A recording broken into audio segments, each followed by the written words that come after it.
Mañanas en Libertad, con Luis del Pino. Bueno, señores, lo llevo diciendo desde hace muchos días, que los embutidos de Navarretinto están buenísimos. Y hoy tengo la demostración. No ha podido ni esperar a que yo me sentara en la silla. Don Jaime de Berenguer se ha abalanzado sobre la presa ibérica extraordinaria. No me preguntes. Me coges en mal momento. Navarretinto Ibéricos. navarretintoibéricos.com. Recuerden que ustedes pueden entrar también ahí. Nuestros tertulianos, pues como les estimamos, aquí tienen a su disposición unas bandejitas y son testigos de lo buenos que están estos embutidos. Además, se lo digo yo, me encantan. La presa ibérica es excepcional, pero todo, el jamón, el salchichón, el chorizo, el lomo. Ustedes, pues como no están aquí en la mesa, pues también pueden gozar de estos embutidos. ¿Cómo? Entrando en navarretintoibéricos.com y adquiriendo los mejores embutidos de cerdo 100% ibérico, hechos en Extremadura. Y además, si son ustedes socios del Club de Amigos del Toro TV, pues encima tienen descuento, un 5% en los embutidos de navarretintoibéricos.com. Doña Pilar Rodríguez Los Santos, Buenos ¿qué tal días, está don usted? Luis. Estoy consternada. Consternada. Estoy ¿sí? consternada. ¿Por qué? Por cómo se ha abalanzado Jaime de Berenguer. Estoy consternada por don Jaime Berenguer y su hambre, que no sabemos si el pobrecito es que en casa no le alimentan lo suficiente. Pero ¿conoces a Sis? Porque si tú te crees que yo soy es voraz. peor, ¿no? Si conoces a Sis... Es mucho peor. No, yo estoy consternada por el desamor, porque yo creí en la película de Disney del presidente del gobierno y ahora pues tengo el corazón roto con que esta preciosa historia de un hombre que iba a dejarlo todo por su mujer en realidad ya ha resultado ser una pantomima, y yo pues no creo que me recupere en el corto plazo, por lo menos. Don Borja Montoro, ¿qué tal está usted? Muy buenos días, muy bien, mejor situado que ningún otro día, porque mi mujer me ha dicho, no te pongas en los laterales que se te ve un barrigón descomunal. Y entonces lo primero que he hecho ha sido... O sea, Espérate, ¿cuál es mi cámara? ¿Cuál es mi cámara? Tengo que estar si le ha dicho lo del barrigón descomunal, entonces le ha dicho dos cosas: que no se ponga en los laterales y que no se abalance sobre los embutidos de Navarretinto. No, eso no lo he tocado todavía, no lo he tocado. Pues no sabe, esto no engorda. No, ya lo sé. Los productos de calidad no engordan nunca. Bueno, yo creo que lo ha dicho usted perfectamente, doña Pilar. Menuda pantomima ridícula. Pero además, al que peor le ha salido la pantomima, yo creo que es a Sánchez. Coincido completamente. O sea, este hombre pensaba pues dar su autogolpe, pero como no se sentía con fuerzas, dice, pues ahora amenazo con irme, dejo 5 días para que se produzca la marcha sobre Roma que me lleve al poder. Y resulta que la marcha sobre Roma pues han sido 4 gatos mal contados que han tenido que acarrear desde autobuses, desde autobuses desde Asturias, desde Málaga y tal, en una ciudad, Madrid, en una provincia de Madrid, donde el PSOE tiene 1 millón de votos, ¿no? Y no han sido capaces de congregar más que a 5.000 personas, con lo cual, pues yo creo que se ha quedado con un palmo de narices. Bueno, ahí lo interesante es acudir siempre a la fuente original, que es el nodo, y en este caso el nodo es el diario El País. Y don Luis, usted puso ayer en Twitter, no sé si fue ayer o esta mañana, yo lo he leído esta mañana, la retahíla de artículos de opinión que había en el diario El País a raíz de la comparecencia de Pedro Sánchez. Y es cuanto menos llamativo que en el nodo se atrevieran a decir que quizás esta jugada no había salido todo lo bien que debería haber salido y que quizás el engaño esta vez era un poco demasiado burdo. Eso se refleja también en la reacción que han tenido todos sus socios del bloque del mal, ¿no? Porque yo creo que ya podemos abiertamente llamarle así, ¿no? No hace falta el eufemismo. Entonces, dentro del bloque del mal, todos sus socios, durante este fin de semana y durante estos 5 días de reflexión romántica por amor, estaban diciendo que efectivamente Pedro Sánchez tenía razón y que no se podía tolerar todos estos ataques a su familia, etcétera. Y cuando de repente han descubierto que Pedro Sánchez también utilizaría a su familia y a su mujer, y filtrando que sus hijas lloraban en la comida, que no dudo que lo hicieran, lo que me escandaliza... Si lo dice Pedro Sánchez, no, yo probablemente también no lo lo hicieron. dudo. Pero incluso es probable que lo hicieran. Pero es peor aún, porque si lo hacen y encima utilizas el dolor de tus hijas y el sufrimiento natural de unas hijas que obviamente no les gustará que su madre pueda verse envuelta en un caso de estas características, sea culpable o no, porque ante todo es su madre, con independencia de que sea también mujer del presidente del gobierno, Que encima, después de todo esto, Pedro Sánchez diga que esto no era una lucha por su familia ni por los valores democráticos, sino que era la justificación del autogolpe y mucho más, porque todavía la comparecencia podía haber, no sé, dar lugar a ciertas interpretaciones. Pero la entrevista ayer en el nodo televisivo de Televisión Española, que fue, o sea, la entrevista más bochornosa que yo creo que ninguno de nuestros oyentes ha escuchado nunca en su vida, porque no fue ni siquiera entrevista. Es que si a Pedro Sánchez hubiera escrito las preguntas que le hizo Fortes, hubieran sido más incisivas que las que hizo Fortes. Entonces, ¿Sabe quién tiene eso teorizado muy bien? Noam Chomsky, que es un personaje pues bastante poco recomendable por muchos aspectos de su pensamiento, pero que por otro lado es un hombre extraordinariamente inteligente y tiene algunos libros extraordinarios, por no mencionar sus teorías lingüísticas y tal. Tiene un libro muy bonito que es el de Manufacturing Consent, la fabricación del acuerdo, ¿no? Chomsky, donde analiza cómo los medios de comunicación se ponen al servicio del poder y tienden a autocensurarse muchísimo más de lo que espera el poderoso, precisamente para curarse en salud. Pero es que ¿no? ayer, en esta teoría de Chomsky, ayer en realidad Fortes le hizo daño a Pedro Sánchez. Porque el masaje fue de tal calibre que la burda trama fue mucho más obvia que si él mismo hubiera seguido con el teatro. Entonces, cuando compras el relato hasta el punto de ridiculizarlo, que es lo que ocurrió ayer en Televisión Española, lo que ha ocurrido con la encuesta del CIS. Y lo que ha ocurrido con la encuesta del CIS y lo que ocurrirá hoy con la SER, que es el nodo radiofónico, para ya completar los 3 nodos. Pero cuando lo ridiculizas hasta el absurdo, como está ocurriendo ahora, pues el problema es que los propios ciudadanos que estaban predispuestos a creerse su historia de amor y a creerse su lucha contra la ultraderecha, de repente descubren que es otra estratagema de un tipo que solo vive de las estratagemas. Entonces, pues, es terrible. Bueno, pero tampoco hay que ser muy ingenuo, o solo un poquito de ingenuo. O sea, Pedro Sánchez con esto consigue también algunas cosas. Es decir, esto, por decirlo de alguna manera, es de consumo interno. Yo creo que toda esta operación tiene muchas posibles líneas, pero tiene 2 al menos muy claras, que además posiblemente una de ellas la esté consiguiendo. En primer lugar, cambiar el foco de atención. Ya no estamos hablando ya de la corrupción general del Partido Socialista, ya no se habla de las mascarillas, ya no se habla de cómo su familia tiene los patrimonios que tiene, ya no se habla de cómo se fue el dinero a Globalia, de eso no se habla. Ahora mismo se habla de que él es la víctima. No estoy de acuerdo, como que no se habla, vamos, de eso se habla y se va a seguir hablando mucho. Bueno, no se habla aunque solo sea entre ellos. Vuelvo a decir que esto es consumo interno. Ahora los suyos tienen otro argumentario y es que pero los suyos, perdona que esta mini interrupción, tampoco hablaron nunca de esto. Bueno, pero al final ellos no tenían, por decirlo de alguna manera, una explicación alternativa a las conductas de su presidente, ¿de acuerdo? Es decir, oye, yo me puedo estar planteando que efectivamente esto esté ocurriendo, pero ahora no, ellos ya tienen lo que se llama una justificación suficiente para explicarse por qué están diciendo las cosas que están diciendo de él. Otras cosas que se me ocurre que puede haber logrado, bueno, pues en lo que está logrando, por ejemplo, y creo que eso va a ser evidente en las próximas elecciones, es que se ha fagocitado a Sumar.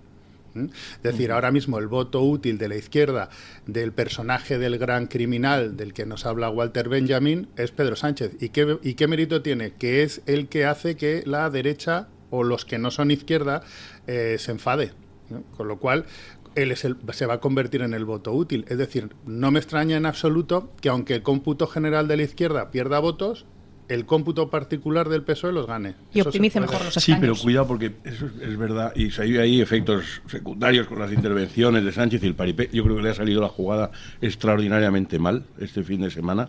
Creo que, sin embargo, es muy peligroso. Le estaba escuchando esta mañana su intervención, don Luis, y es cierto que es ridículo el papel, pero usted lo da por amortizado y por perdido.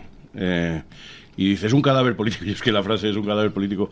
Mi hermano pequeño siempre se ríe porque es la frase que yo dije de Zapatero justo en el 2004, antes de las elecciones. Y luego tuvimos mucho Zapatero por delante. De manera que yo no me atrevo a decir nunca más. Esta persona es un cadáver político. Está muy tocado y lo que ha hecho es porque sabe que está tocado y esperaba tener una reacción. La reacción ha sido verdaderamente patética. Ha sido una cosa absolutamente patética. Empezando porque también esto que llaman el mundo de la cultura... ¡ojo, que me voy! Y todo el mundo, ¡venga, bien! ¿Cuándo? No han sido capaces de congregar gente ni en la Puerta de Ferraz, ni en el teatro, y ves el mundo de la cultura y dices, pero por Dios, si sigue siendo el mismo, de los que fueron al Paraninfo en el año 82, están ahí todavía. Y nos quedamos sin mundo de la cultura en 3 años porque la ley natural tiene su... Sí, la media de edad era 86. Tal cual. Entonces, quiero decir, ha sido una demostración verdaderamente patética que luego es muy divertido escucharlo ayer diciendo, bueno, yo he visto este fin de semana tras las muestras de apoyo popular que he recibido. Se está inventando todo. Es evidente que se lo está inventando todo. Todo el mundo sabe que se lo está inventando todo y el primero que sabe que se lo está inventando todo es él mismo. Y es cierto que se está fagocitando a sumar, pero también es cierto que todos estos grupos de ultraizquierda están esperando. Ha hecho un anuncio. Ahora quieren concreción de ese anuncio, porque ellos lo dicen con absoluta tranquilidad. Dicen, queremos una ley en la que se censure a la prensa y en la que vayamos por los jueces. Y esto lo tiene que poner en práctica. Entonces, se va a fagocitar a la extrema izquierda siempre y cuando les dé lo que la extrema izquierda está esperando que haga, que es realmente poner los pies sobre el suelo y atacar toda esa libertad. Y no puede hacerlo, como usted bien ha dicho, es muy arriesgado lanzarse a esa batalla.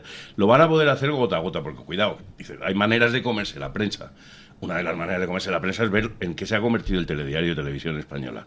Quiero decir, es infumable. Entonces, sin necesidad de hacer una ley de prensa, mientras tú domines la televisión de la manera en la que la está dominando, quiero decir, una persona que se llama Silvia Inchaurrondo no es una periodista, desde mi punto de vista.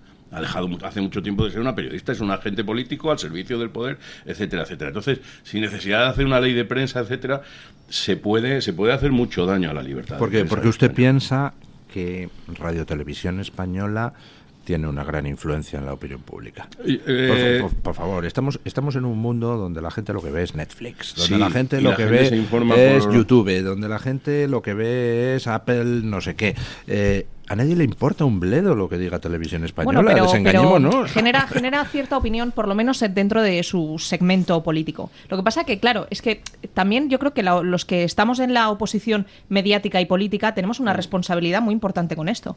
Porque nosotros fuimos el primer medio que publicamos en exclusiva el sueldo de Silvia Inchaurrondo.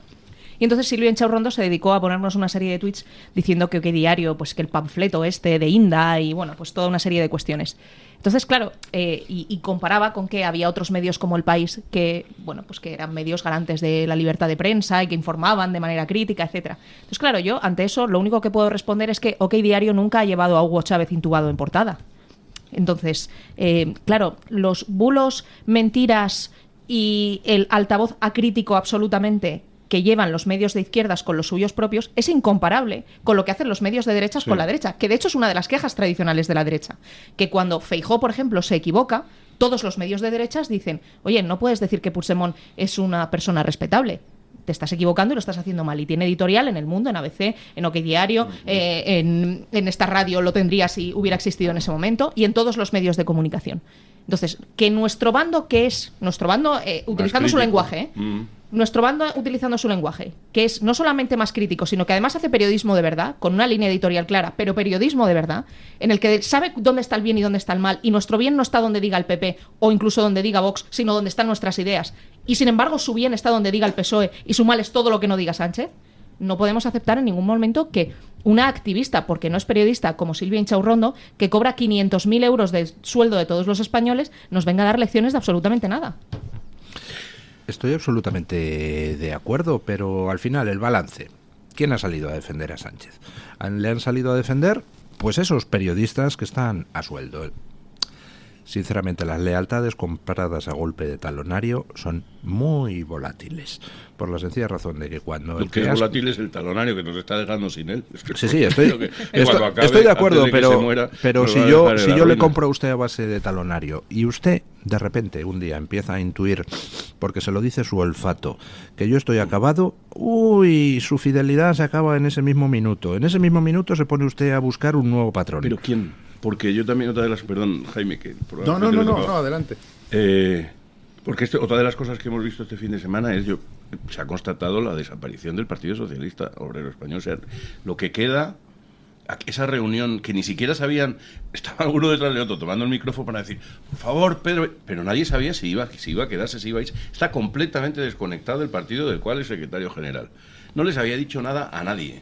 ni a María Jesús Montero, que salía histérica. Yo no sé lo que se habría tomado por la mañana de café, pero salía histérica estaban verdaderamente nerviosos porque está jugando a la ruleta rusa y es no solamente el presidente del gobierno, es el secretario general de su propio partido, y es un partido que además era un partido que normalmente aspiraba a tener mayorías absolutas. Eso lo ha abandonado hace mucho tiempo el Partido Socialista. Ya no es un partido de victoria de gobierno como lo era antiguamente, es un partido que se supone que está obligado a pactar lo que ha pasado en el País Vasco y lo que va a pasar ahora en Cataluña. Ya no es un partido que aspire a ganar unas elecciones. A ustedes les gusta el cine, ¿verdad? A los tres.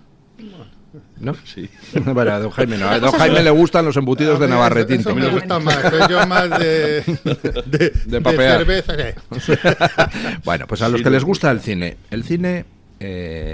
es una ilusión. Se basa en generar una ilusión en el espectador. Es lo que los ingleses llaman el suspension of disbelief, la suspensión de la incredulidad.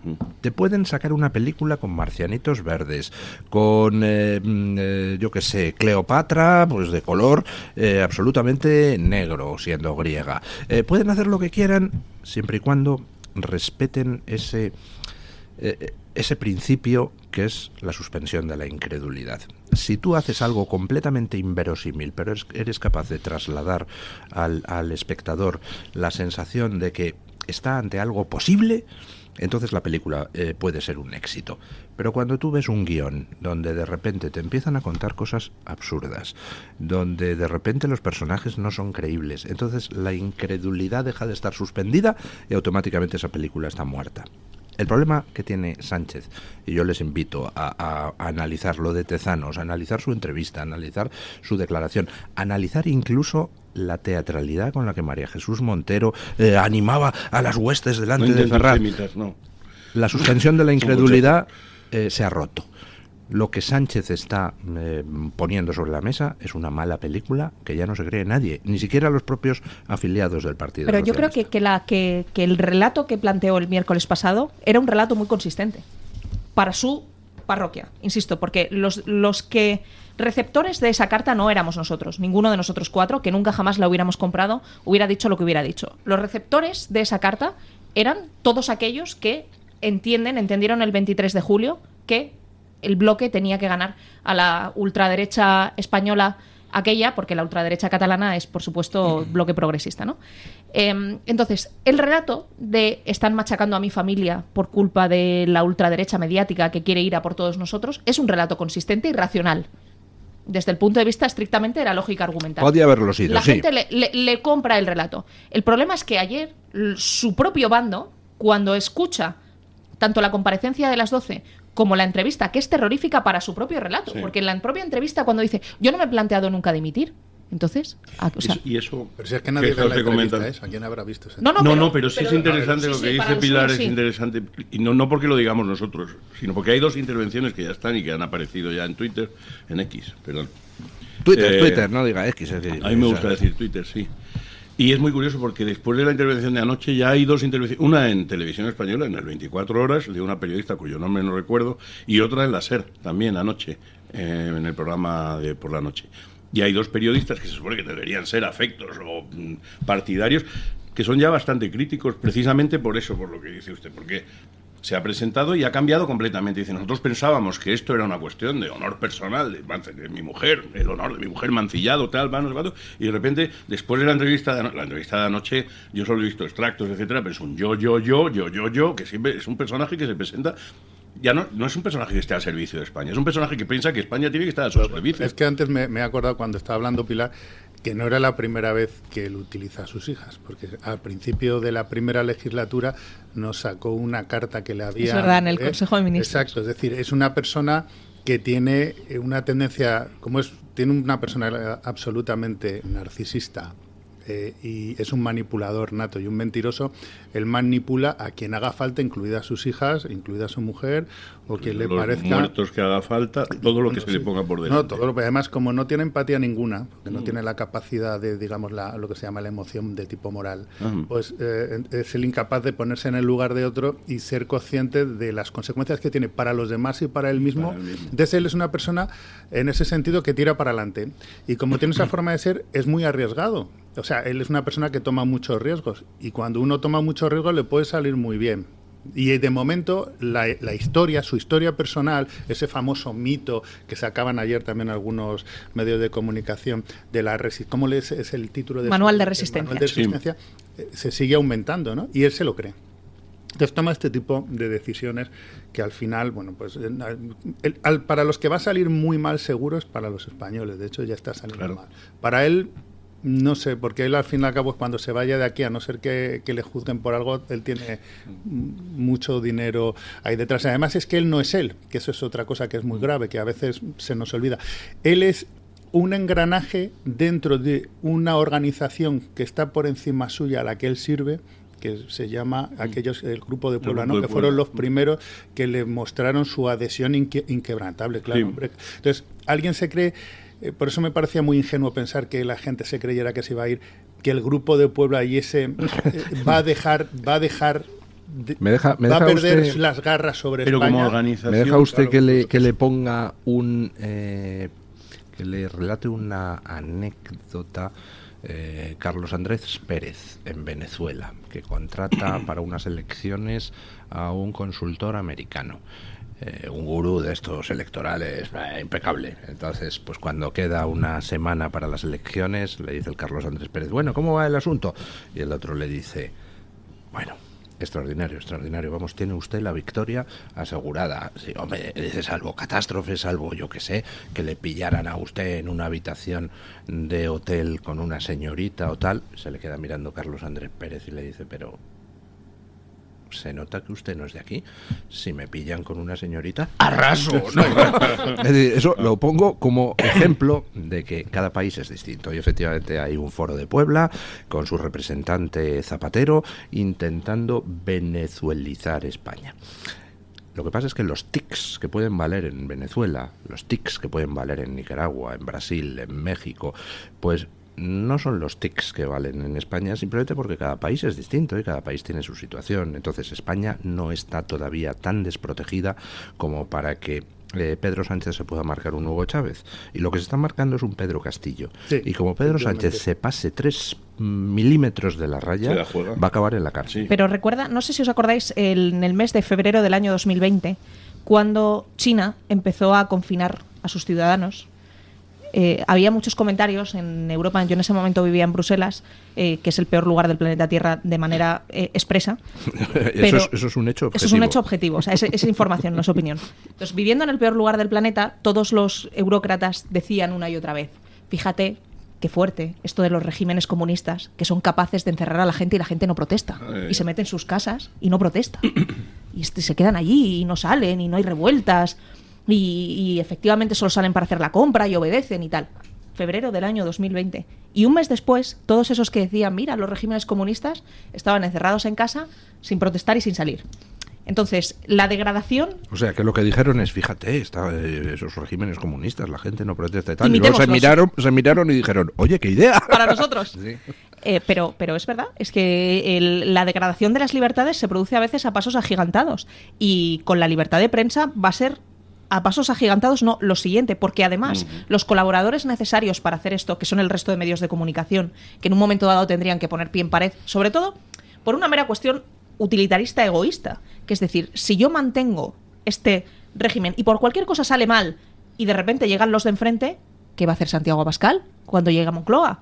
Con, ya no digo el Diario Público, que por supuesto, en fin, sin comentar, o el diario.es, que por supuesto sin comentar, pero con El País, ¿no? Porque si estamos llegando a un punto que El Confidencial, que es un medio socialdemócrata de manera abierta, ya es filofascista, pues claro, es que todos los que caerían del bando de enfrente, bien. Pero como ellos no piensan esto, los colaboradores necesarios de este plan contra la libertad de prensa van a actuar de manera abierta contra todos nosotros. Y cuando eso suceda, me temo que o la oposición se planta de una manera firme y hay una revuelta política del calibre del que merece, o vamos a ver cosas muy turbias. Hay una técnica que es infalible cuando estás preocupado, que es siéntate, ábrete una cervecita o tómate o saca un vaso de agua o un poquito de queso y simplemente piensa, ¿cuál es la peor alternativa? ¿Por qué estás preocupado, no? Escríbelo.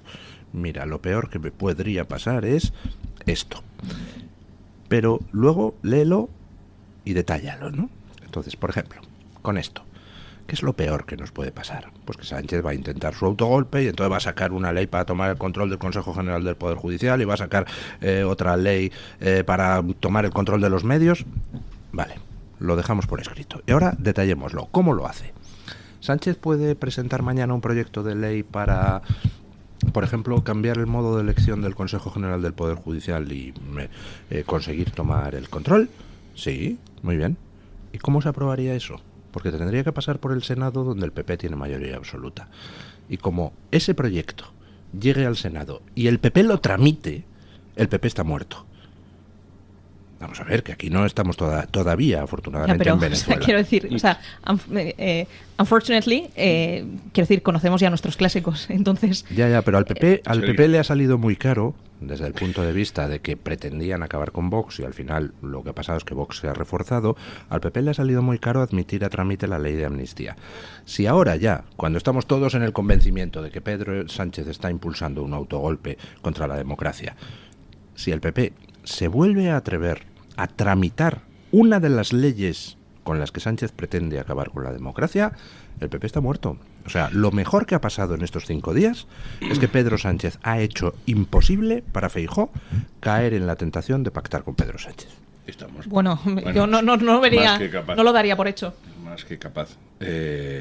Sí, es muy, porque precisamente quería poner sobre la mesa, hemos hablado mucho de parte de qué es lo que supone para Pedro Sánchez, para el PSOE, para todo el bloque, digamos, que sostiene al gobierno.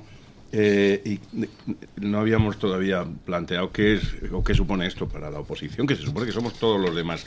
El problema cuando hablas en las redes o cuando comentas, etcétera, acerca de la unión de todos los que estamos enfrente de Sánchez, enseguida la gente te empieza a decir que si Vox, que si PP. Yo digo, no, vamos a dejar por un momento la situación de los partidos, vamos a hablar de electores, vamos a decir qué es lo que yo creo que una de las cosas buenas que ha pasado estos 5 días, y lo puse ayer y lo comenté, es que tenemos una causa común muy fuerte ahora, y esa causa común y yo estoy convencido de que todos los que no somos electores de ese bloque que sostiene el gobierno estamos convencidos de cuál es la causa común y cuál es el peligro que puede plantear, etcétera, etcétera. Lo único que podrían hacer los partidos es estropearlo. Lo único que pueden hacer los partidos ahora mismo es estropear lo que la gente pretende que hagan los partidos de la oposición, como está usted diciendo. ¿Son capaces de hacerlo? Yo creo que sí, perfectamente. Los conocemos, y si hay algo que decepciona de la derecha, de cualquier partido de derecha, es que es capaz de decepcionarte. Por el momento, el Partido Popular ha dado muestras de hacerlo en varias ocasiones a lo largo de la historia. Y uno de los problemas que tenemos ahora mismo con el Poder Judicial es que nunca cambió aquella dichosa ley. Yo estaba en la Facultad de Derecho y me leía las terceras de Andrés de la Oliva en aquel entonces, me acuerdo, y estábamos todos encantados porque ya iban a cambiar la ley orgánica del 85. No lo hicieron nunca. Bueno, cada época tiene su afán. Pausa publicitaria y seguimos.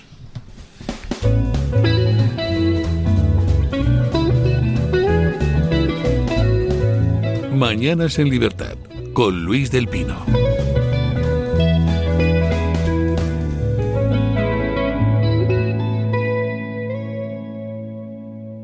El DHA omega 3 es clave en el funcionamiento normal del cerebro, la visión y el corazón. Si te preocupa el deterioro asociado a la edad, deberías tomar DHA. Pero ten en cuenta que no todos los omega 3 son iguales. El DHA de Mederi Nutrición tiene el sello IFOS, máxima certificación de pureza y calidad. Encuentra el DHA puro en mederinutrición.com. La doctora Iradier, especialista del Instituto de Microcirugía Ocular, IMO, Grupo Miranza, realiza en Madrid cirugía premium de presbicia y catarata. Si desea eliminar sus gafas de vista cansada o nota que con la edad pierde visión, la doctora Iradier le realizará el tratamiento para recuperar la agudeza visual y nitidez de la juventud, con la mejor lente intraocular y la técnica más segura y eficaz. Doctora Iradier en IMO, Grupo Miranza. Teléfono 910-783-783. Calle Valle de Pinares Llanos 3, Mirasierra, Madrid. Este eres tú gastando agua. Y este eres tú lloviendo. Que llueva, que y es que cada vez que ahorras agua, llueve un poquito. Tú puedes llover, yo puedo llover, todos podemos llover. Deja de mirar al cielo y empieza a llover un poco cada día. Llovemos juntos, Canal de Isabel II. Cuidamos el agua. Del campo a tu mesa, Sabores Sierra de Madrid. La excelencia de la calidad en el embutido. 100% artesano, 100% de Madrid. Exquisitos embutidos artesanales de ternera, ciervo, jabalí y cerdo ibérico. Todos sin gluten. Visita nuestra tienda online saboressierrademadrid.com. En Sabores Sierra de Madrid somos pioneros en la elaboración de embutidos con carne de ternera de la Sierra de Guadarrama. Del campo a tu mesa, Sabores Sierra de Madrid. Sabores de antaño.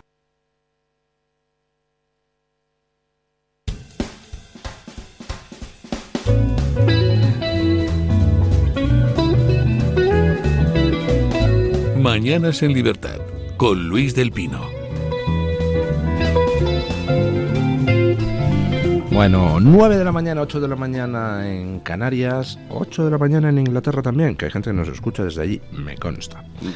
Y seguimos en Mañanas en Libertad hablando pues sobre... En fin, lo siento, sobre el bufón, porque lo que ha hecho es una bufonada. No pretendo ser ofensivo, que también... Es descriptivo, no valorativo. O sea, Los bufones siempre me han hecho mucha rata. Los bufones tienen un cierto encanto, ¿verdad? Cuando hay algo de humanidad detrás. Pero este hombre reír, es de esos que es bufón sin pretenderlo. Encima es pomposo. Cursi, sí, es una cosa. Peor es la cursilería, sí, es terrible. ¿Y se han fijado ustedes en los dos detalles de su manera de hablar que por muchos asesores que tiene no ha logrado limar? Hay dos cosas en su manera de hablar que indican 100% que está mintiendo cuando lo está diciendo, y les invito a ustedes a ver cualquier declaración de Pedro Sánchez. Cuando ahueca la voz, porque, querida María, lo que realmente he podido percibir en estos días, cuando empieza a ahuecar la voz, malo, es que está haciendo el farsante. Y luego un segundo... No, hay veces cuando habla así bajito, te parece un ternero degollado. y cuando finge tartamudear, porque no pensé que pudiera pasar, que anda, tío, vete al río. ¿Veían ustedes la serie aquella de Miénteme? Sí. Bueno, o sea, el de la serie de Miénteme coge los discursos de Pedro Sánchez y se volvería loco. Dice, por Dios, se me sale de las escalas. Pero tiene algo mucho peor que es incapaz de controlar, y es la expresión facial. Sí. De hecho, ayer en la declaración pública a la ciudadanía para romper el embrujo del amor, la primera parte la hizo con una cierta cara de consternación. Y la segunda parte, a medida que iba hablando de su plan dictatorial, se le iba frunciendo el ceño, iba poniéndose cara de dictador. Esto le pasó en los debates electorales también. No sé si os acordáis cuando, tanto en el primero con Feijóo, en cuanto Feijóo, de manera sorprendente, sacó una flema gallega que salió aquel día y ya nunca más volvió. Él empezó a entrar en un bucle en el que su expresión facial era poco más o menos que señor Feijóo, va a ir usted al gulag, como siga interviniendo así. En el debate siguiente, A3, que debió ser A4, pero que acabó siendo A3, su expresión facial era idéntica en el momento en el que hablaba Santiago Abascal. Y entonces, ese tic dictatorial de la cara es el espejo del alma. Pues si su alma se refleja en lo fruncido que tiene el ceño, nos podemos dar por... Pero si se fija usted, aquello le salió bien esa jugada en los debates, es decir, efectivamente dio una impresión de animal acorralado, de mentiroso, pero logró trasladar a la audiencia, también gracias a la inestimable colaboración de algunos del PP, el miedo a la ultraderecha y la derecha. Ojo, que vienen PP y Vox a los gobiernos, entonces sí, yo soy mentiroso, soy así un poco atrabiliario, bueno, pero votadme. Claro, logró que le funcionara. Sí, pero y su problema es que ahora lo está intentando la jugada otra vez, y desde entonces acá han cambiado muchas cosas. Pero porque una de los motivos por los que en comunicación política fallan las cosas siempre es por el diagnóstico. Y el problema es que le ha hecho un diagnóstico incorrecto de por qué la ultraderecha fue el espantajo de las elecciones del 23 de julio. Y no fue gracias a él, fue gracias a que en Génova 13, mientras pactaban 6 gobiernos autonómicos con Vox, Alberto Núñez Feijóo estaba dando entrevistas diciendo que Vox le daba miedo. Entonces, cuando el que tiene que legitimar que sus pactos con Vox son perfectamente razonables, mucho más, es que yo ni siquiera creo que el argumento falaz de no, es que el PSOE pacta con Bildu, pero ¿cómo que el ¿Cómo Vox comparas a Vox con Bildu? A Bildu? Claro. Por supuesto que no. En todo caso, Vox es una versión mejorada de Sumar, en todo caso. Y mucho menos extremista que Sumar, en todo caso. Pero en vez de que el Partido Popular hiciera una reflexión así de decir, oiga, o sea, Yolanda Díaz, quiero decir, hay países de la Unión Europea en las que sus ideas están ilegalizadas, ¿sabes? Entonces, o sea, quizás pongamos las cosas en contexto, se dedicó a decir que Vox era un partido. Alberto Núñez Feijóo dio una entrevista en El Español una semana antes de las elecciones cuyo titular era Vox me da miedo. Entonces, cuando los propios que tienen que legitimar que esos pactos son no solamente perfectamente constitucionales, sino además deseables, entran en el marco y compran, como diría nuestro nunca suficientemente bien estimado Íñigo Errejón, el núcleo irradiador de la estrategia de la izquierda, pues lo lógico es que los ciudadanos actúen en consecuencia e incluso los suyos propios digan, uy, pues sí, tú que estás pactando con ellos te da tanto miedo, pues voy a votar, que dan miedo? Voy a votar al que va a evitar que llegue Vox al poder. Que Génova pensaba que los ciudadanos iban a pensar que eran ellos.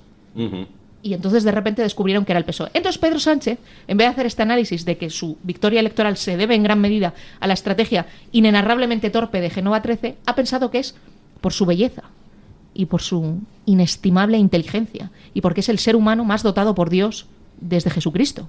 Entonces, como él ha creído eso, le ha llevado a hacer cosas como la de ayer, y la de ayer no le está saliendo bien. Hace apuestas. Bueno, ahora han salido unas cifras, le va muy bien, ¿no? Ha dicho el CIS. Sí. Bueno, no sé si han visto ustedes un hilo muy interesante donde, no me acuerdo qué persona era, perdónenme, analizaba el comportamiento de Sánchez y decía, ¿por qué Sánchez derrota sistemáticamente a sus enemigos? Pues porque sus enemigos están jugando al ajedrez, como todos los políticos tradicionales de toda la vida, mientras que Sánchez a lo que está jugando es al baloncesto. Y en el baloncesto no se trata de pensar las jugadas a medio o largo plazo y ahora muevo aquí y tal. No, Sánchez no hace eso. Sánchez lo que hace es coger el balón y moverlo a toda prisa de un sitio a otro, porque lo importante es la posesión del balón. Nunca el balón. Y era... Yo sí. Eso no es verdad lo que dice usted. Es más parecido al ajedrez de lo que parece. Pero bueno, bien. Bueno, era lo que decía este hilo y tenía una cierta racionalidad. Pero al acabar el hilo, pues yo me quedaba con una pregunta. Vale, sí, Sánchez que juega al baloncesto, entonces mueve el balón tal. Pero Sánchez tiene un problema. ¿Es que no tiene a quién pasar el balón? Sí, está, hay una descomunal cuna de votos para la izquierda, igual que hay una descomunal cuna de votos para la derecha. La derecha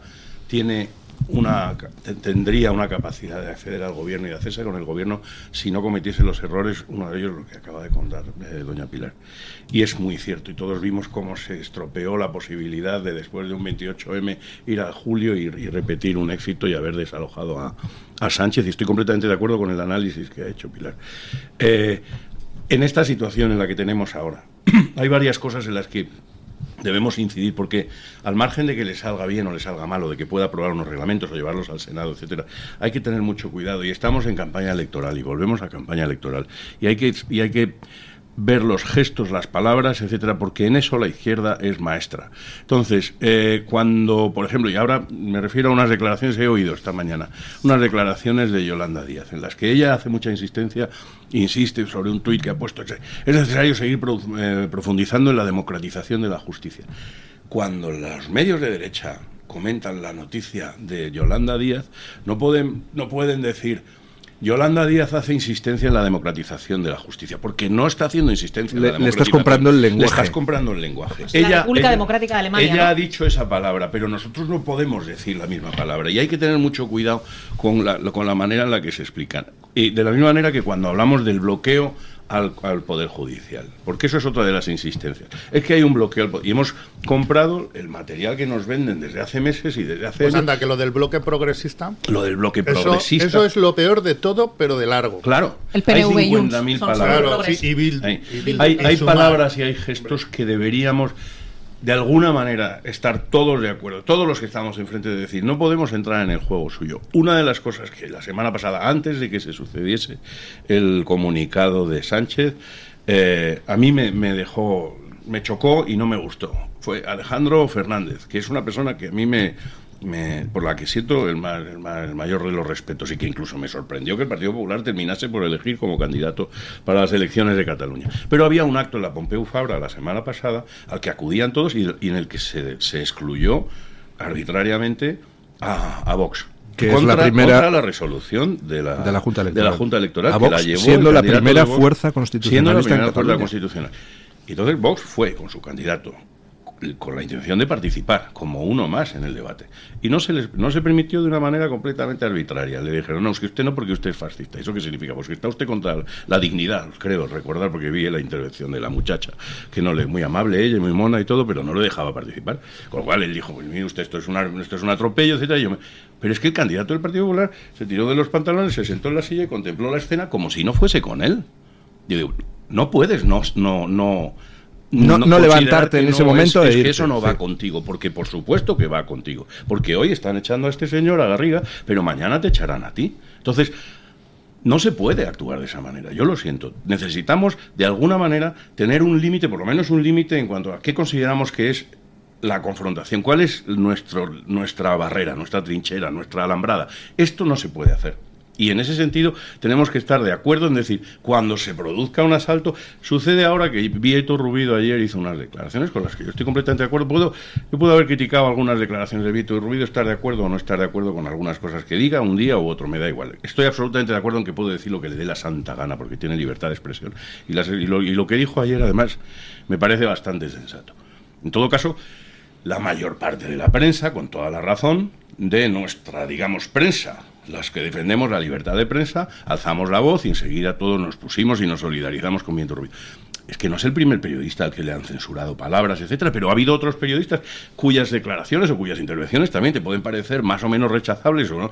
Pero yo recuerdo a Vito Quiles, Ahora que lo no que siempre dice me usted... gusta lo que hace, y también lo he criticado cuando ha hecho cosas que no me gustan, pero a ese hombre le han cortado los micrófonos y no se ha intervenido, y yo no he visto que el resto de la prensa en ese sentido, haya... me parece muy importante hacer una aclaración, porque he visto algunas personas en Twitter de lo que podríamos llamar nuestro bando haciendo intervenciones centradas en determinado medio. Es que acusar de panfleto a no sé quién, cuando es un medio serio, con no sé cuántos galardones internacionales y tal, es inaceptable. No, ojo, le estás ahí comprando el relato. Claro, hay que defender no, hay que defender a todos los medios. También. Al que es serio, al que no es serio. Estamos en una democracia, y en una democracia todo el mundo puede decir lo que quiera. Y hay una serie de leyes que regulan pues los derechos de los demás. Y si yo cojo y difamo a Pedro Sánchez o a su mujer, o calumnio a Pedro Sánchez o a su mujer, pues entonces Pedro Sánchez y su mujer me pueden denunciar y será un juez el que tenga que decidir. Pero es que, ¿qué es serio? ¿Nacho Escolar?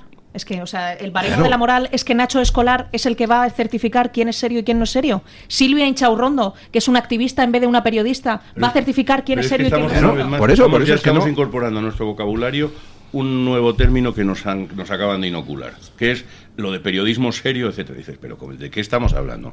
Todo periodismo es serio por el mero hecho. O sea, vivimos en un país en que una persona puede decir lo que les dé la santa gana y tener la opinión que le dé la gana, en tanto en cuanto no trasvase el límite del código. No, pero es que eso ya está regulado. Al final ellos, el único lenguaje que entienden y la única vía que entienden es qué es lo que pasa cuando tú estés enfrente. Porque claro, gran parte de la labor del gobierno tiene que ser entender qué es lo que va a suceder cuando ellos estén en la oposición.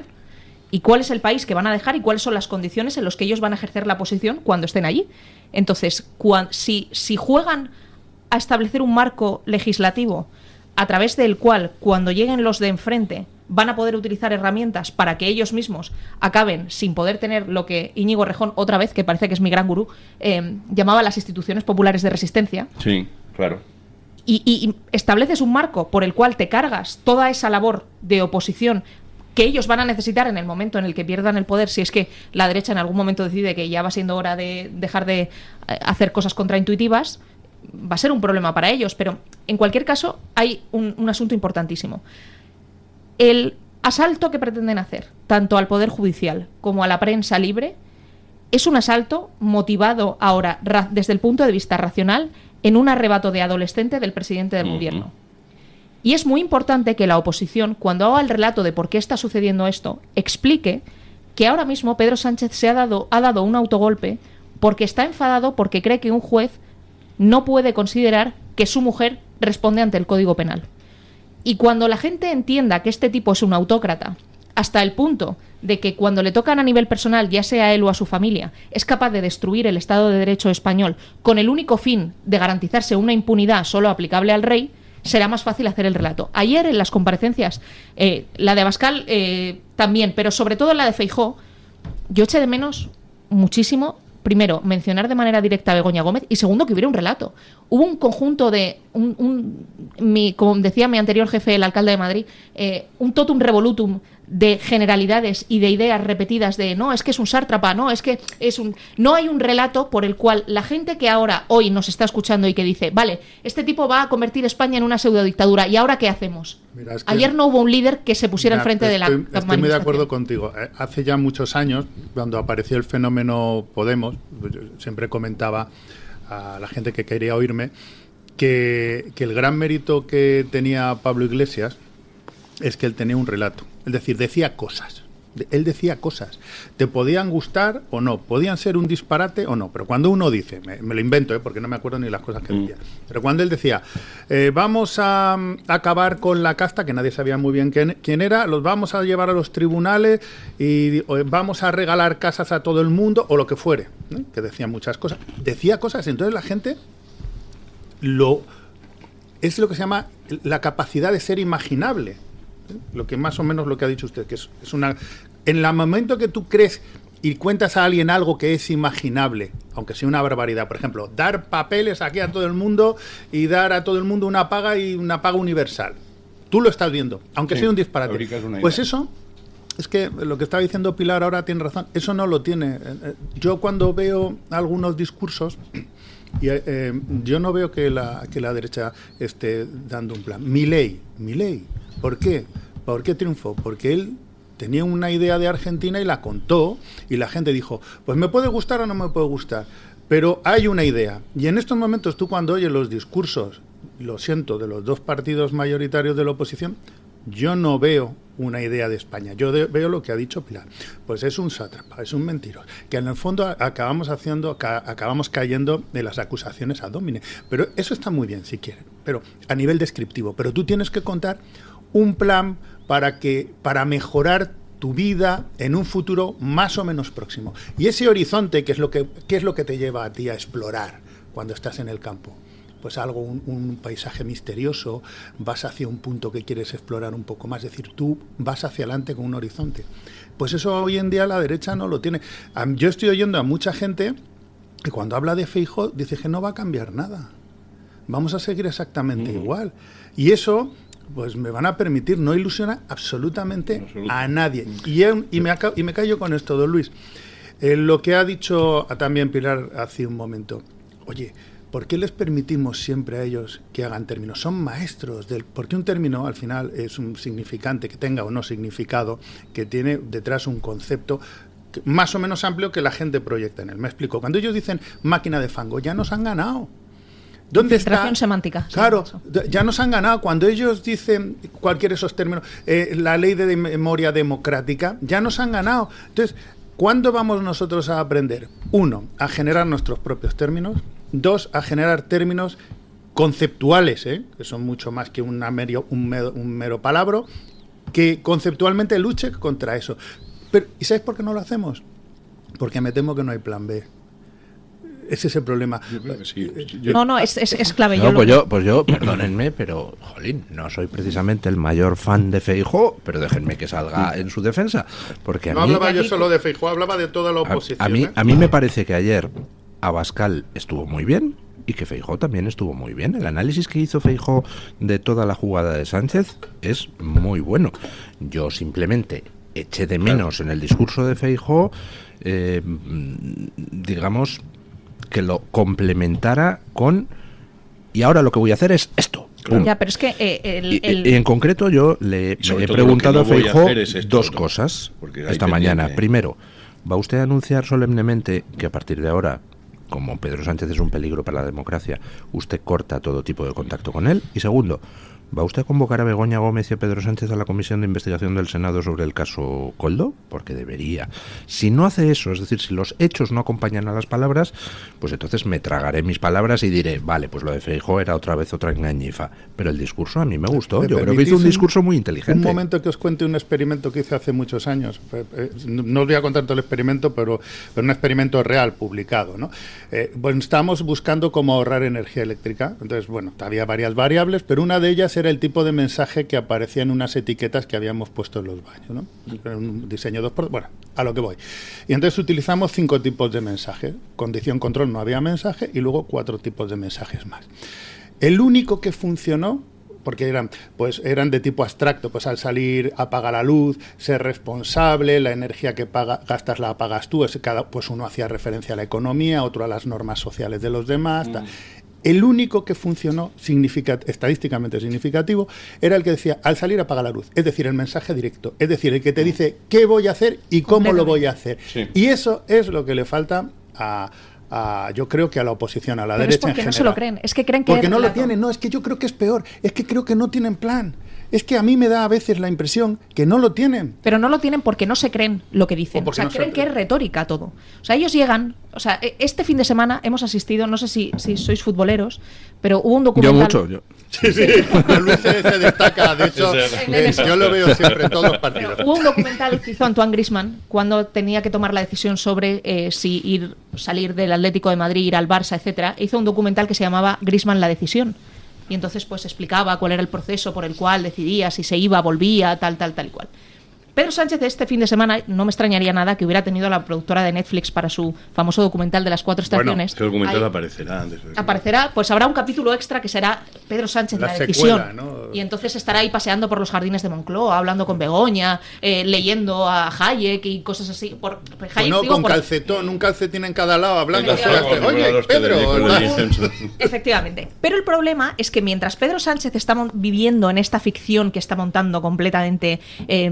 delirante, enfrente, por lo menos creo que en Génova 13, y lo digo con profundo dolor, creo que piensan que todo esto es retórica.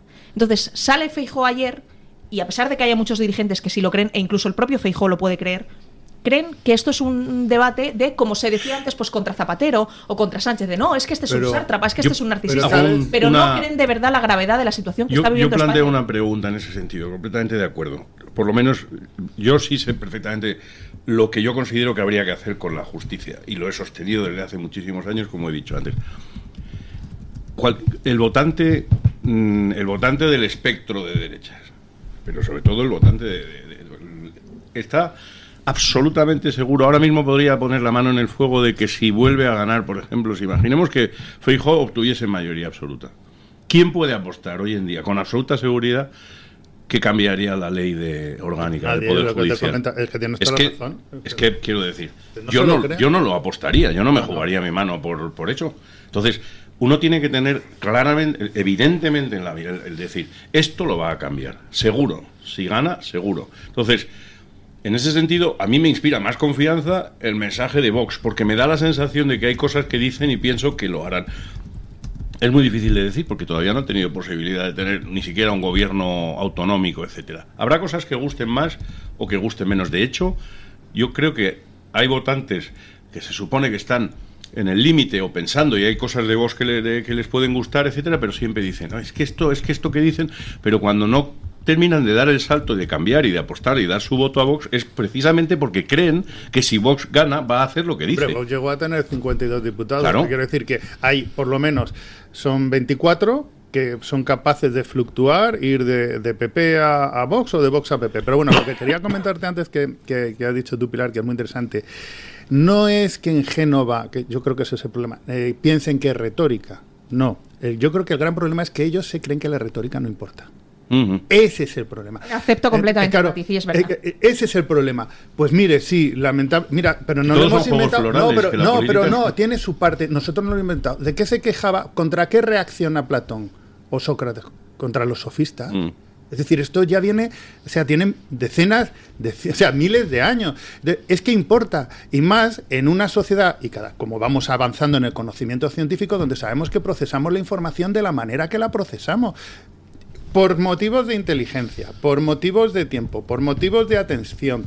Claro, entonces, en esos ellos son unos maestros, y nosotros, por lo menos en mi caso, liberal que sea, donde yo pienso que hay que intentar analizar, por lo que ha dicho un poco don Luis antes, casi ser muy esquemático y muy escolástico y derivarlo todo hasta el último punto, lo cierto es que, sin embargo, se mueve.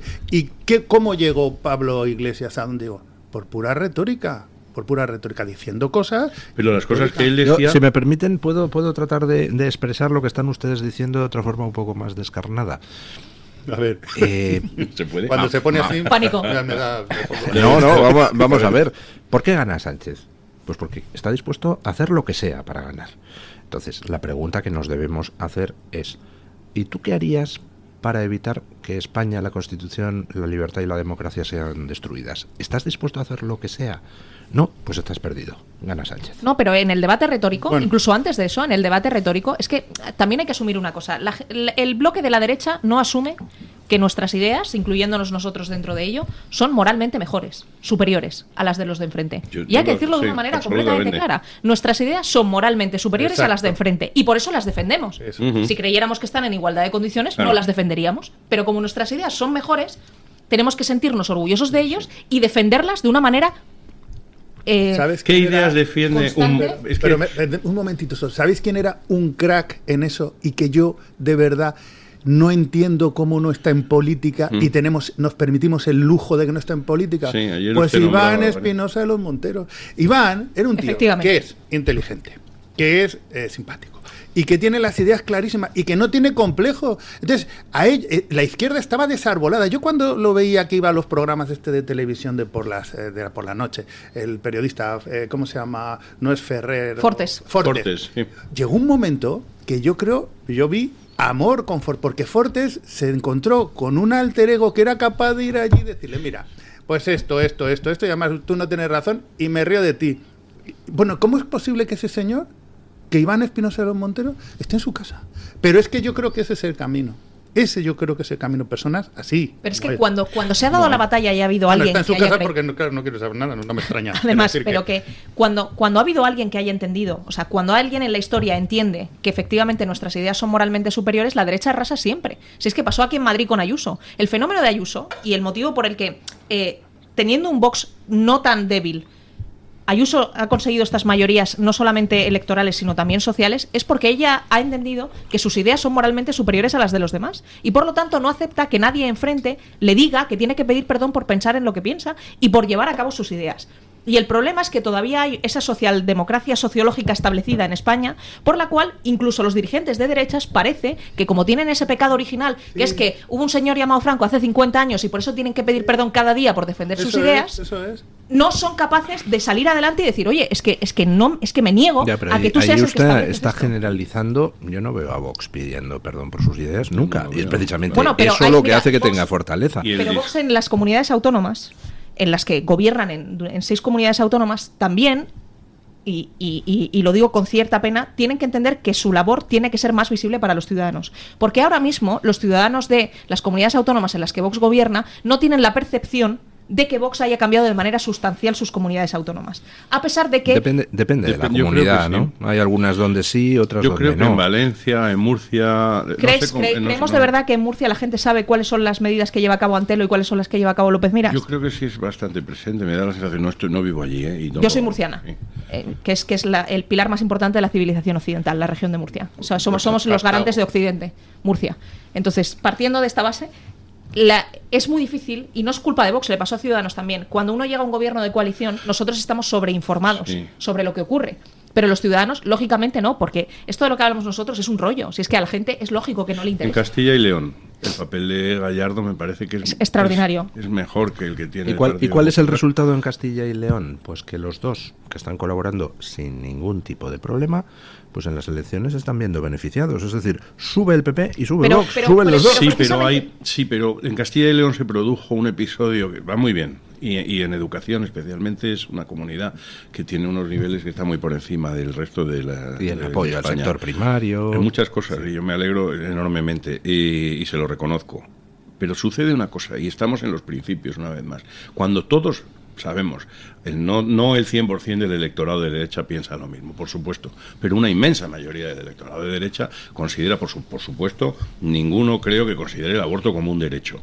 Hay personas que pueden estar a favor de una ley de supuestos, etcétera, pero hay mucha gente que el aborto se considera como algo que es intrínsecamente malo.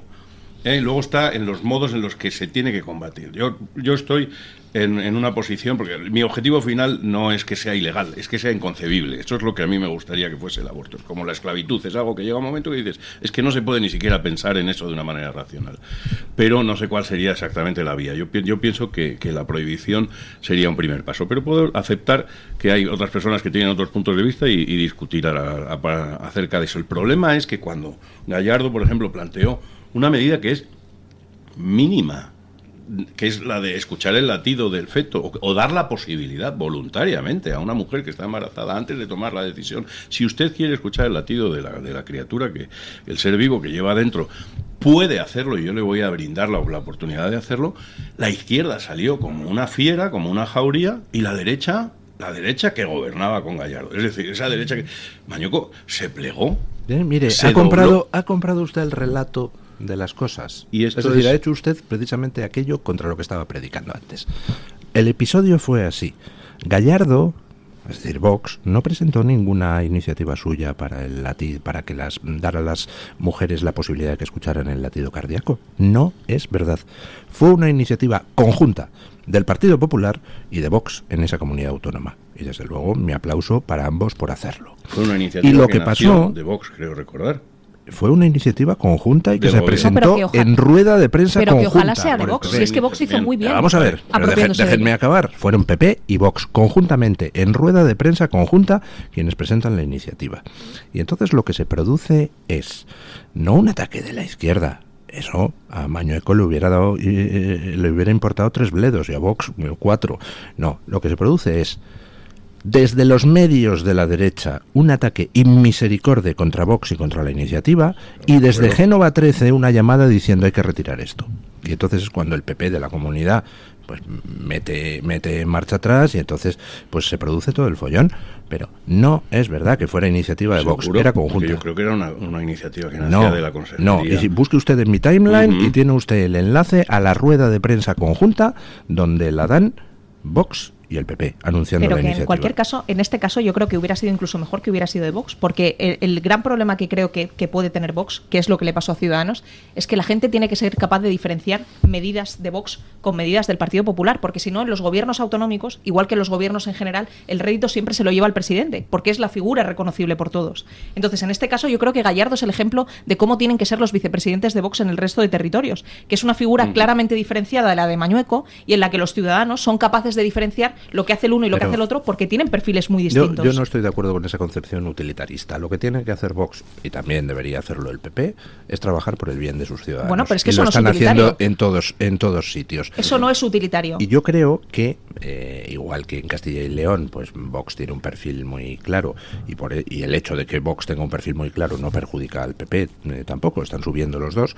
Yo creo que tienen un perfil muy claro, Nolasco en Aragón, o por ejemplo Antelo en Murcia. Yo creo que la opinión pública en esos sitios es perfectamente consciente de que hay un gobierno conjunto que funciona relativamente bien y que, pues habrá unas medidas que sean más que otros, más de uno que de otro. Yo creo que no existe ese problema, ni Vox debe intentar tampoco decir, aquí estoy. No Mira, se trata de... Eso lo viví yo en directo en la Asamblea de Madrid cuando el gobierno era de Ciudadanos y del Partido Popular. Eso acabó muy mal en este caso para Ciudadanos, que desapareció, porque estaban precisamente todo el día intentando destacar. Porque al final, cuando uno entra en un gobierno de coalición, el pequeño pierde, o sea, siempre, casi siempre. Ahora bien, yo es que estoy de acuerdo con lo que ha dicho don Luis. Tu misión realmente, cuando te metes en política, ¿tú a quién vas a servir? ¿A quién vas a servir? ¿Vas a servir al partido o vas a servir a los españoles? Ya está. Pues si pierdo 2 escaños, he perdido 2 escaños. Hombre, lo suyo es que fueras capaz de comunicarlo, pero oye, el proceso... Sí, pero eso es secundario. Lo importante es hacer medidas que beneficien al ciudadano. O sea, creo que esto es un poco, ya que estamos en filosofía, esto es un poco teoría del falso dilema. No hay que elegir entre hacer las cosas bien y no comunicarlas bien para tener un elemento. No, hay que hacer las cosas. Hay que hacer las dos cosas, porque estoy de acuerdo, pero si se olvida una, que sea la de la comunicación. Por supuesto, pero que no son incompatibles, en absoluto. O sea, lo que no puedes estar es a la gresca. Es decir, el modelo de comunicación no puede ser diferenciarme de ti. No, Ignacio Aguado desde luego no es un ejemplo para nada. ¿Han visto ustedes, bueno, usted no porque es demasiado joven, pero don Jaime de Berenguer, que tiene más años pero que un loro como soy yo. Muy joven, También. Bueno, pues don Borja Montoro, que tiene... ¿Se acuerda usted de aquel dibujo animado del Pato Donald, donde está el Pato Donald intentando hacer una foto a un pájaro y entonces aparece un pájaro loco de la selva? Los tres caballeros. Los tres caballeros. Bueno, pues eso es lo que no puede hacer un partido. Yo creo que en una coalición de gobierno lo importante es hacer las cosas bien, hacerle la foto al pájaro. No puedes estar intentando chupar cámara. Si uno cree, como cree Vox, evidentemente, y sus votantes, que la acción de Vox en el gobierno es muy beneficiosa para los ciudadanos a los que gobierna, ¿no? Que entiendo que esto es así, pues tiene que llevar a cabo una serie de medidas para garantizar su reelección en el futuro y que pueda seguir reeditándose ese gobierno, porque si el fin último es servir a los ciudadanos, si no formas parte del gobierno, los sirves peor o menos. Y por lo tanto, hay que ser capaces de compatibilizar tanto la acción de gobierno que se hace dentro del gobierno y que efectivamente ejerce una acción positiva hacia sus representados o hacia sus gobernados, con que esos gobernados sean capaces de identificar que esas medidas responden a la acción de gobierno de Vox y por lo tanto puedan reeditar su confianza en ellos. Porque si no, los líderes autonómicos, presidentes de gobierno, son mucho más conocidos que los candidatos de Vox y por lo tanto, antes hay comunidades autónomas en las que ya gobernaba el presidente, por ejemplo, en Murcia, en la mía. Fernando López Miras ya era presidente del gobierno autonómico y por lo tanto la gente que votó a Vox ya lo hizo conociendo a ese presidente. Pero hay otros sitios, como en Aragón, por ejemplo, incluso en Extremadura con María Guardiola, Aragón, Azcón o en cualquier otro sitio de los nuevos, Carlos Mazón o, Marga Pons no gobierna en coalición, pero como si lo hiciera, de facto, que no conocían al líder autonómico y ahora van a conocer a un nuevo líder y por lo tanto hay ciudadanos que han podido votar a Vox que igual se sienten atraídos por el liderazgo de ese líder. Y para poder tener un elemento diferencial, creo que Vox tiene que hacer un esfuerzo por compatibilizar tanto la acción de gobierno como la comunicación de esa acción de gobierno. Acaba de poner usted un ejemplo que me encanta, que es precisamente Extremadura. María Guardiola, pues yo creo que tiene en su debe el hecho de ser una de las mayores responsables del desastre del 23J con sus declaraciones absolutamente patéticas sobre Vox. Sin embargo, fueron desmentidas desde Génova 13. Yo creo yo creo que hay más culpa. Pero déjenme terminar. Lo que se hizo, sea fuera responsabilidad de María Guardiola, de Génova o de ambos, me da igual. Lo que se hizo fue torpedear la campaña del 23J. Ahora bien, después de muchos dimes y diretes, después de tragarse sus propias palabras, al final han hecho un gobierno conjunto. Oiga, ¿sabemos alguno qué medidas de lo que están haciendo en Extremadura son del PP o de Vox? No, y a nadie le importa. Lo que se está transmitiendo es el mensaje de que pese a todo lo que pasó, ha habido rectificación, ha habido mano tendida y están colaborando y el gobierno funciona como una seda. Es que creo que entonces, yo creo que ese mensaje es muchísimo más importante y muchísimo más beneficioso, tanto para PP como para Vox, que andar, pues, yo quiero esto y entonces no, yo quiero lo otro. Creo que estamos haciendo dos debates paralelos que son ambos ciertos. Uno de ellos es que evidentemente el fin primero y último, tiene que ser garantizar la gobernabilidad en unas condiciones que sean beneficiosas para los gobernados, y en el caso de Extremadura es obvio que es así, pero luego hay un debate paralelo que es sobre Vox en particular. Y sobre Vox en particular creo que la experiencia de lo que le ha pasado tanto a Podemos como a Ciudadanos dice que hay que ser capaz de encontrar un equilibrio entre gestionar de una manera satisfactoria y ser capaz de obtener rédito. El caso más llamativo de Ciudadanos está usted haciendo paralelismos falsos. No, pero no porque Vox tiene una diferencia con respecto a Podemos y a Ciudadanos que es fundamental. ¿Y qué es lo que explica que a Podemos y a Ciudadanos, cuando alguien tocó el pito y dijo, hora de destruir estos partidos, se los han cargado en 3 minutos? Con Vox no han podido. Y mira que lo han intentado. ¿Por qué? Por una sencilla razón. Porque Vox se cree lo que dice. Vox tiene unas ideas y las defiende porque cree en ellas. No solo creer lo que dice. No solo creer lo que dice. También los ciudadanos tienen que percibirlo. Caso de Andalucía, Juan Marín. Juan Marín, a pesar de ser un personaje que políticamente quizás no pueda parecer muy llamativo, la gestión de Ciudadanos fue francamente buena en Andalucía, francamente buena. Sus consejerías tenían unos números infinitamente mejores que muchas de las del Partido Popular, y sin embargo Juanma Moreno tuvo mayoría absoluta y Juan Marín tuvo 0, presentándose como candidato. ¿Eso responde a que Ciudadanos en Andalucía no hiciera una labor de gobierno extraordinaria? No. ¿En qué cree Juan Marín? ¿Me lo podría usted decir? Ya, pero es que no solo eso, porque no estamos hablando solo de creencia, porque además, no estamos hablando solo de creencia, es que Alejandro Nolasco en Aragón no solo habla de cuestiones ideológicas, también gestiona la despoblación en Teruel, que es un asunto que podría ser relativamente transversal. Entonces, simplemente lo que digo es que, con independencia de que el fin social último tenga que ser, evidentemente, que los gobiernos de coalición funcionen, Vox también tiene que tener en cuenta que no solo basta con eso y que hay que hacer también otras cosas en paralelo, con independencia de que, efectivamente, si hay que prescindir de una, tiene que ser de esta última, pero no hace falta prescindir de ella.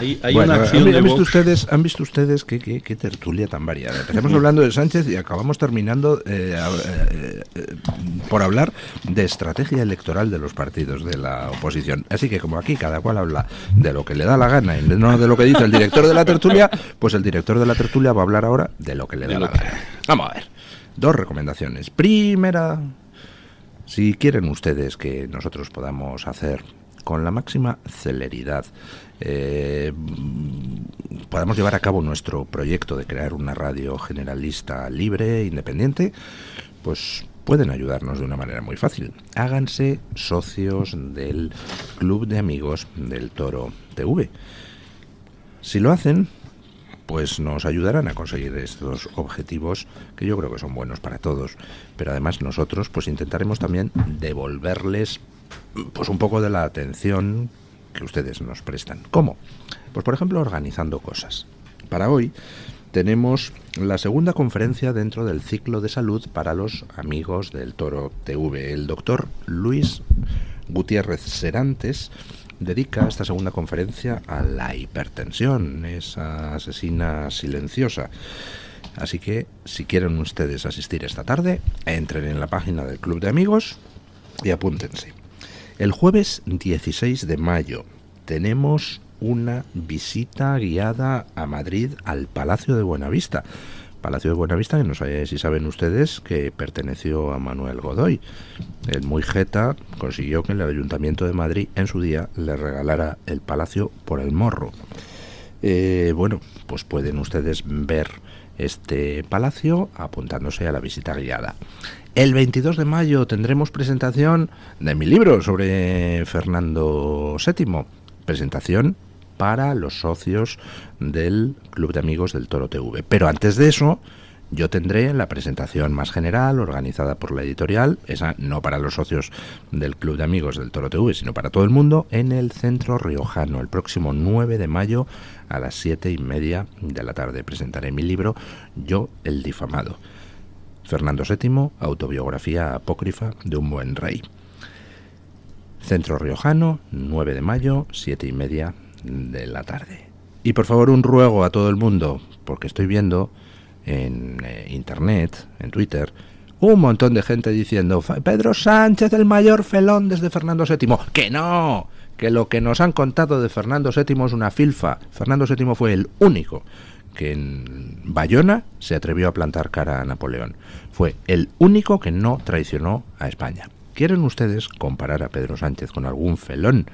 Pues compárenle con Manuel Godoy, porque es calcadito a Manuel Godoy. De hecho, si compran ustedes mi libro, verán las extraordinarias similitudes entre la chorrada que acaba de hacer ahora Pedro Sánchez con su carta y otra chorrada similar que hizo Manuel Godoy en octubre de 1806, su proclama al pueblo español para movilizarle para la guerra.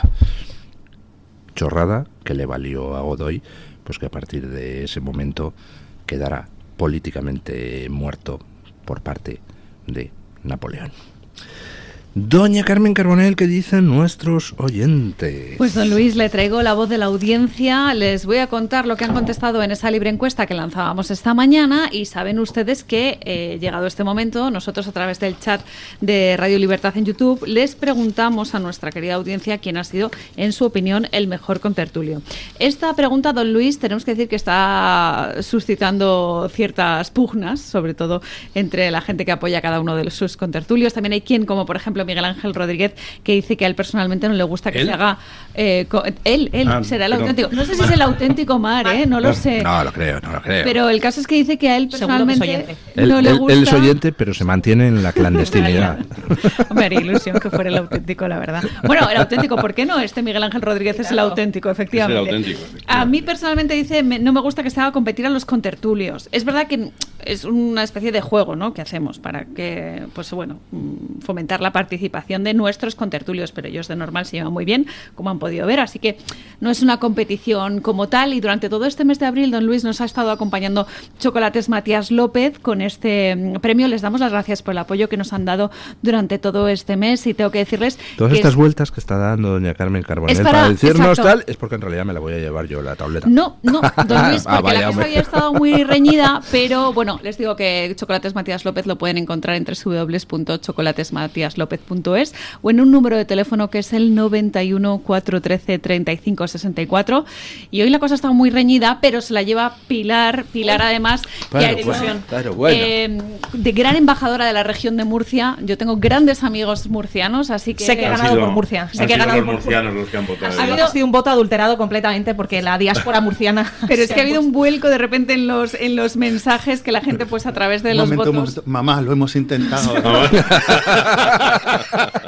La próxima vez tendrá que volver a escuchar el certamen tan particular que tenemos aquí. Y voy con esos resultados, los de la libre encuesta, don Luis. En particular, le recuerdo la pregunta. Hablábamos de pues esa pantomima del presidente del gobierno. Decía don Luis, con su teatro de los 5 días de reflexión, Sánchez buscaba que su público le suplicara de rodillas que continúe. ¿Cree usted que la jugada le ha salido a Sánchez bien o mal? Y dábamos 3 opciones. La primera bien, la segunda mal y la tercera no lo sé. Bueno, pues el 50... Un momento, queridos tertulianos, ¿ustedes cómo creen que le ha salido la jugada a Sánchez? Él pretendía, con los 5 días, pues que saliera toda su troupe y de rodillas le suplicara que se quedara. ¿Ustedes creen que la jugada le ha salido bien, mal o no? Yo mal. Yo creo que le ha salido mal, pero pondría un pero. A ver. Depende de lo que haga la oposición ahora con esa jugada. Si es capaz de aprovechar lo mal que le ha salido. Le compro la enmienda. ¿Y usted qué cree? Yo que ya he ganado el chocolate me voy a limitar a plagiar argumentos. Bueno, ¿y qué dicen los oyentes? Pues don Luis, con un 51% de los votos en Twitter, en X, gana la opción de mal, que se le va a dar la vuelta de la tortilla a Pedro Sánchez con esta operación así de marketing. El 31% considera que le ha ido bien, y hay un 18% muy honesto que no lo sabe. Yo también estoy en ese 18% y coincido con don Borja Montoro, porque como yo no me juego nada aquí, pues ya puestos, lo suelto. Comentarios que recojo del chat de Radio Libertad en YouTube. Alguien que se hace llamar 58JMRR, que cada vez los alias son más complicados, dice: desde mi punto de vista la ignominia le ha salido bien porque de estar muy acabado ha conseguido recuperarse. Alguien que se hace llamar Colaje dice: los jueces, fiscales, periodistas y fuerzas y cuerpos de seguridad del Estado ya saben lo que tienen que hacer. A palabras necias, oídos sordos. En el chat del Toro TV, en YouTube, María Eugenia Aguilera dice: ¿creen que el relato de Sánchez es el de un adolescente? ¿O es un plan perfectamente organizado, maquiavélico, para no pasar a la oposición? Este es el mejor estratega político que ha habido aquí. Y también os dejo un comentario en Twitter que nos ha puesto Simanares, que dice que pone el foco en que Sánchez no puede salir a la calle. El hecho de haber reunido a un puñado de simpatizantes, aunque sea a base de talonario, ha sido todo un éxito. Bueno, pues ahí queda lo que opinan nuestros oyentes. En fin, los oyentes son sabios. Fíjese que más de la mitad opinan que le ha salido mal la jugada a Sánchez. Pero hay una parte no desdeñable de gente que dice sí, pero cuidadín, que este es capaz de todo. Como decimos, de darle la vuelta a la tortilla, ¿no? Sí. Aprovechando esta circunstancia, hay una cuota de audiencia sobre de Pedro todo Sánchez eso, muy involucrada, muy movilizada. Genial de Gonzalo, de Gonasao, que yo lo sigo mucho, es muy divertido y siempre es muy acertado. Y decía, la tradición dice que ahora es cuando llega una gran cagada del Partido Popular. Perdón de la expresión, pero es tal cual. Es muy premonitorio. Es muy razonable y por la experiencia, algo en la experiencia nos dice, puede pasar en cualquier momento. Quiero decir, ahora mismo, por ejemplo, una nueva llamada de Reinders, se sientan en la mesa y hay una foto de Pons con Bolaños otra vez y nos hemos cargado absolutamente cualquier posición. Y se ha terminado. Bueno, lo que pasa es que, creo que es imposible en estos momentos, plantear eso. En estos momentos, si Feijóo hiciera cualquier gesto de mano tendida a Sánchez, el PP está muerto electoralmente. Es que no haría Los caminos de Génova son inescrutables. O sea, ahí me ha dado. Pero yo creo que no lo van a hacer. O sea, bueno, creo que hemos pasado una línea roja y Sánchez le ha hecho imposible a Feijóo poder caer en la tentación de ayudar a Sánchez. Ojalá, pero ayer había ciertas voces dentro de Génova 13 diciendo que en realidad ante esta tesitura de pseudogolpe lo que tenía que hacer el Partido Popular era mantenerse como una fuerza de Estado centrada, demostrándole al electorado socialista. El discurso centrado es el primero que...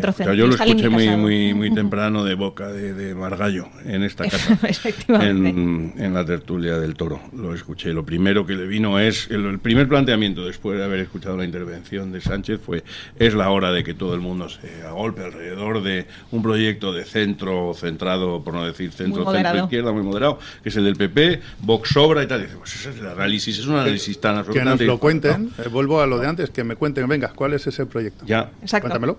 Y entonces yo ya decidiré entre el proyecto me cuentan unos o el que me cuentan claro. otros.